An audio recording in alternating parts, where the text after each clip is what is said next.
Good morning, everyone. Today we're going to be learning how to make the back bearing cover, which is the exact same process, just slightly different dimensions than the front bearing cover. So at this point, if you want to try to make this without this video, it'd be a really good opportunity. Just make sure to use your drawing that you made earlier in order to create the object. If you get stuck somewhere along the way, just ask and I'll help get you over those hurdles. If you're staying with the video, awesome, let's get to it. So what I'm going to do first is I'm going to close out my control panel. And I actually don't like this color, so I'm going to do A for appearance and change it to a darker color because the yellow and yellow doesn't look good to me. So real quick, I'm just going to take it, I'm going to use a mahogany. Oh yeah, that's nice. Okay, so now what I'm going to do is create a sketch again on the face of this part, somewhere on this face. I'm going to avoid clicking on these rectangles over here, just on the face here. I'm going to bring it over by pushing the mouse wheel down like a button and then dragging it over. Next thing I'm going to do is I'm going to click here on the circle tool, go to the center of this hole and do a 45mm circle. I'm going to hit E for extrude right away. I'm going to extrude the outside circle, the middle circle, tip it so I can see what's happening. And in this case, I'm only going to 5.4 millimeters. So I'm going to click in this measurement here, 5.4, or I could type it in right here under distance if I couldn't find this little screen. Sometimes it gets lost on the screen. And I don't want to join this, I want to go with a new body, so I'm going to change a new body and click OK. Right away you'll notice in your bodies folder you have a new body. I'm going to double click on this one and change it to B for back and bearing cover. Enter. Awesome.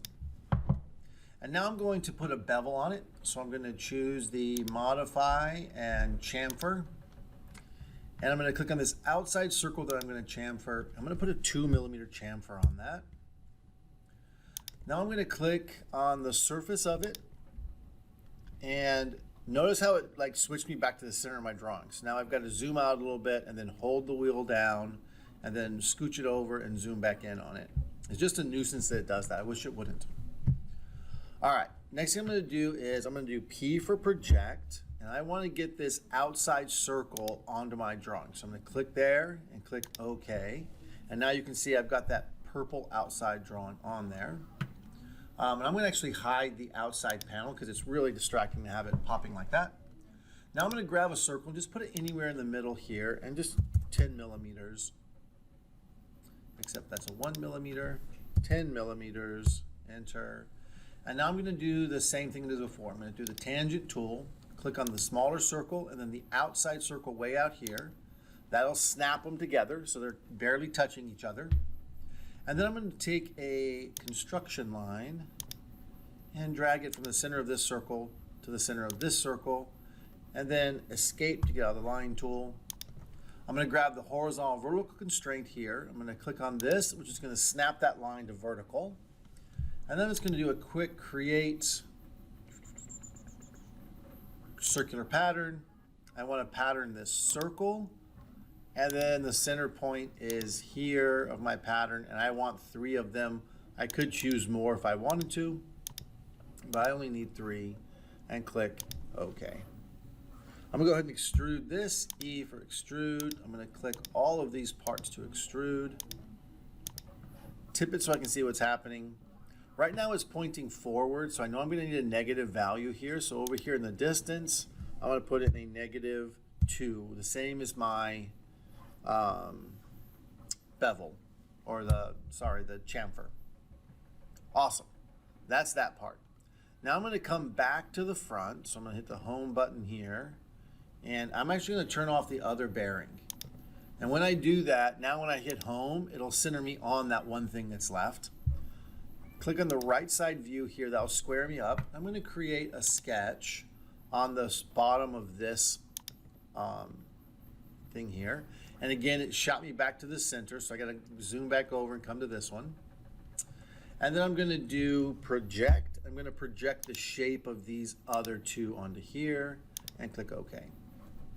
Now I can start drawing circles. So I'm going to draw a circle in the middle of this one. I know I'm in the middle because I see that little circle symbol, and that's going to be 4.5. Here I'm going to do create and a circular pattern. Again, here is my circular pattern. And let me see if I can find a center point. Uh-oh. Yeah, I can't use a circular pattern tool because I don't have a center point here. So I'm going to hit cancel there. And I'm just going to keep going. I'm going to use the letter C for circle. And then put a circle here. 4.5, enter. C. Click in the center of the next one. 4.5, enter. E for extrude. I'm going to click on all three of these holes and just punch them all the way through. Another way of punching them all the way through is to tip over to where you can see the back side like this. And in distance, you can say to object, and then you can click where you want them to go. You want them to go all the way through to here. And then click OK. And you can see now I've cut those three holes. Except I just made a mistake. I actually want to have the outside panel turned on so I can cut the holes in the panel as well. So what I'm going to do is I'm going to come back to this last extrusion down here. I'm going to right click on it and do edit feature.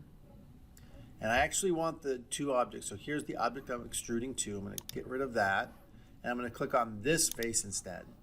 And now I've cut it. You can tip it, you can see.